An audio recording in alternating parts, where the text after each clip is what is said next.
everyone. Welcome to Keeping It Real. We got another episode today. Hi, Carrie. How are you doing? I'm doing good.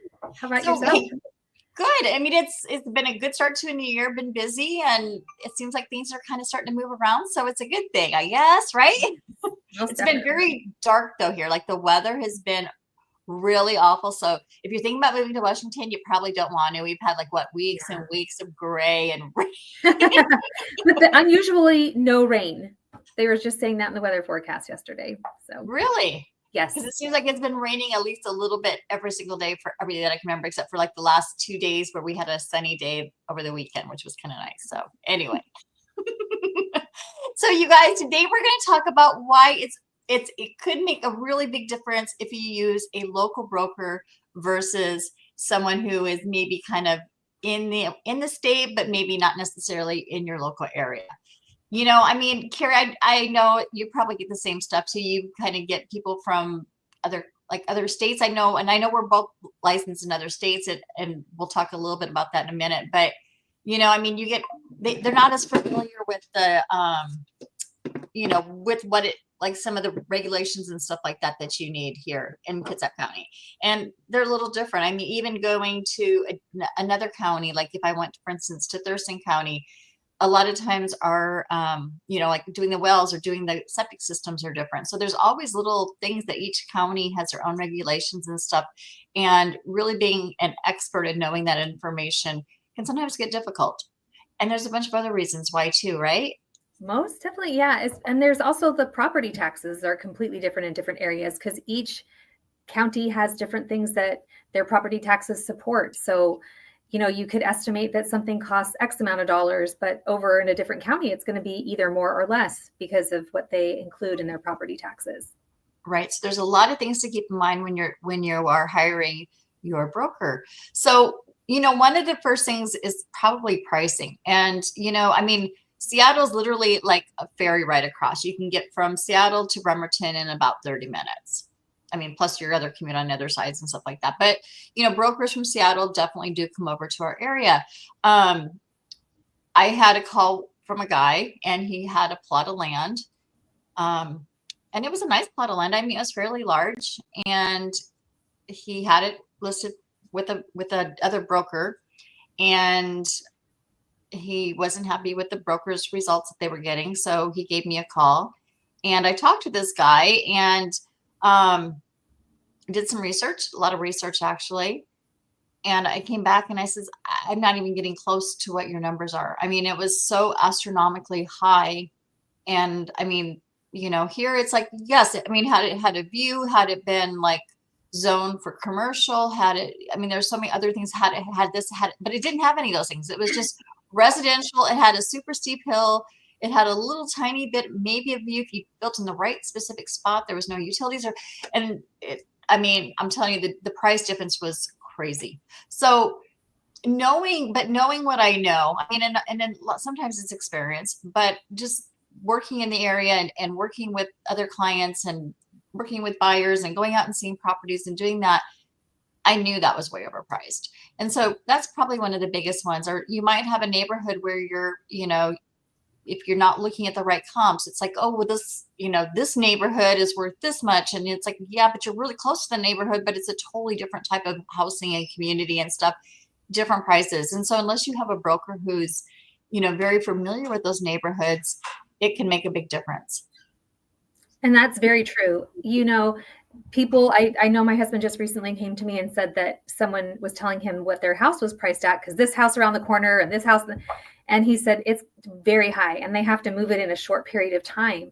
And you want your home competitively priced so that it would have multiple bids instead of you having to slash the price, which to me, as a consumer, would look bad. Like, what's wrong with this house if they're having to keep on reduce the sales price of it? Especially in this market. I mean, if you really want to sell your house, you really have to price it correctly because, I mean, otherwise it's just going to sit there. And, and the buyers, they're out looking at properties. They know what they're seeing and they know, what the competition is. So, I mean, if you think you're going to be able to slide it, as a seller slide by, it's not going to work.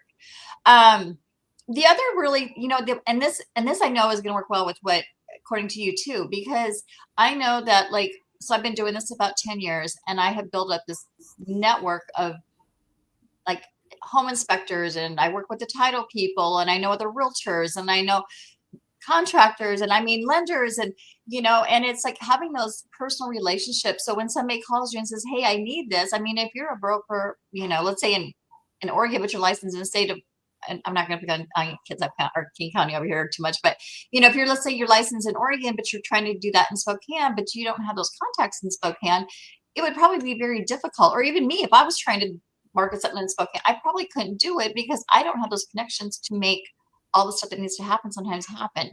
And I know, sometimes when I'm putting an offer for a buyer, and if it's not a local lender, and if that the other side's not familiar with, they're asking a lot more questions. They're not as eager to work with you because of that, because you have a reputation in the community, right, Carrie? I mean, it's like we work really hard for those. That's exactly what I was going to say. It really comes down to who you are and how you work as a person, and that reputation follows you where you go. And I was just talking with a coworker earlier that you just can't even make one slip up right now because, there's so many things going on, and one mistake could cost you your reputation. So that is a huge thing for us. Yeah. But definitely, there's just so much about having people in the local community. Knowing the community is a huge one, and what's available and provided for you if you were to move here. Like, where am I going to go shopping? Where's the best place to eat, have a steak? People ask those questions all the time. Yep. Or pediatricians or vets or whatever. Absolutely. So, I mean, the person that's actually lives in the area is probably going to have a lot more information than somebody who is, further away and who isn't as familiar. Right. Another thing is that the markets. So like our community here is filled. I mean, we have the Navy, so we have the bases and stuff like that. And so people are very transient here as far as, they come in with a ship and they'll stay for a couple of years and then they move, they're doing that kind of thing. So you kind of also get used to, again, obviously the lenders that know how to close the military stuff is really important and knows what they're doing, because we do get a lot of that. But also just, like they're like, if I'm representing a buyer, for instance, and we're looking at somebody who's selling their house, and I know that they're military because they've got a bunch of military stuff up in their house. I mean, like, they're probably underneath the time crunch. So if you're going to ask them for like 3 or 4 months, you're probably not going to get it. So I'd probably almost be able to see that by walking somebody's home to know if they're in the service or not. Not always, but I mean, it's like, but sometimes those little telltale signs tell you a lot, which, they're going to need to sell. I know they're shipping out here this time. So, they're probably on a really tight schedule, or, I don't say the military, so maybe they're not. I mean, maybe he has to be just a little bit more leeway. So it kind of tells you a little bit about it too. And knowing what that market is and how that is around here too, I think helps brokers here who are in this area it helps them a lot to figure out too. Yeah, and that determines inventory and how much inventory. You can definitely tell when a new ship comes in, the competition is a little higher because the demand for housing is higher. So Absolutely. Just knowing those little things and how to be competitive in a market such as ours is very important. Yep. And even rentals, I mean, I know are crazy too, trying to get something too. So, and then another thing too, is like, let's say that you have I'm just gonna use, I'm sorry, I'm picking on King County here. Sorry guys, but hey, I don't go over there. I stay out of there for that reason, because I know you guys know that area better. But let's say, somebody in King County lists a house over here, and I don't know, the broker gets sick, the buyer's broker gets sick and says, hey, seller broker, can you go show this house, for me, to my clients, or can you open up the door for them so they can go look at this house? They're interested in putting an offer, but I can't make it today. They're not over here, so they're probably not going to do it. Or if you have buyers that are over here and they're from there, they're probably going to say, oh, remember we talked last week? If you didn't, go back there and watch that. But we talked about that, going to open houses by yourself as a buyer and some of the problems that can create. But, if they're telling you to go look at houses and they'll write up an offer for you, they're missing a lot of stuff. So, again, choose your broker wisely. And so I mentioned at the beginning, and I know Carrie does California and stuff like that for lending. She's in most states, but she does have a pass there. I've got a pass to Nebraska, and I am familiar with the area. I do bring in a lot of like knowledge as far as what I've experienced that I've learned and stuff like that. but there might be things that are in Nebraska, for instance, that I like, so maybe a code or something that I'm not as fully familiar with, or, how they do, open houses or something. Maybe they're totally different, or how they do advertising. That was kind of an eye-opening experience when I was checking into that. So it's, there are differences. It's not impossible to do that, but, you definitely should stick to what you know. And, on the flip side of that, I did do a transaction with somebody in California, and the agent didn't want to use me because I wasn't local. But then after she started working with me, she actually said, "You're better than any lender we have in the area. I'd like to use you in the future." And I did go down there. I was able to fly down there to California and go meet the agent, go walk through the house with the clients. And that was huge to her. But there's two sides of everything, definitely for the local market. But this was a military family. And that's one thing that I have passion about and that I know how to serve well, because I'm also a military family. So there's definitely connections, but there's pros and cons to everything. And we know that. But it is always best to keep a local person in mind, because not only that, it keeps money in your local community. It does. Also And, good. but it's not always. I mean, I've had a couple of other great lenders I've dealt with, and people too. But, again, it's just, you kind of get into like where you work with somebody and their strengths and their weaknesses, and how to like bring out the best of that person, and they know how to work the best with you.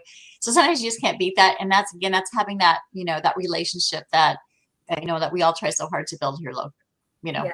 So, but yes, it's not impossible. And so we just always have to bring out just a little bit of that con, right? Yes, exactly. But it can work. And and I was thinking with that too, with the military. I mean, I've got clients who are coming in, and we do a lot of things over Zoom. So I mean, there is a way that you can kind of bring more of a familiarity, I guess. And I'm out showing houses, virtually to my clients and stuff like that. So because they can't be here. So it's kind of the opposite. It's like, I'm local. They need to be local, but they're not yet. So, Yes. there are ways around it, and, you just have to find the right person. So it's not saying it never, but think about it. Think about some of the things that we said. Carrie is with Fairway, and we don't have your phone number up there. What's your phone number, Carrie? It's 360-930-1694. 930-1614. 1694. I put it in the chat just in case anyone is needing a lender and getting ready to do that. And you guys, same thing for me. Would love a call if you want to talk about this and how I might be able to represent you. Again, I'm putting this in the chat so you guys have our phone numbers, because I realize they're not up there. And that's probably the best way to get us is by texting us or sending us a quick message, and we'll get back to you. You guys, that's all I have for today. Carrie, anything to add to that? No, I think you covered it well. Okay, perfect. You guys, thank you so much for joining us. We'll see you next week. Can't wait.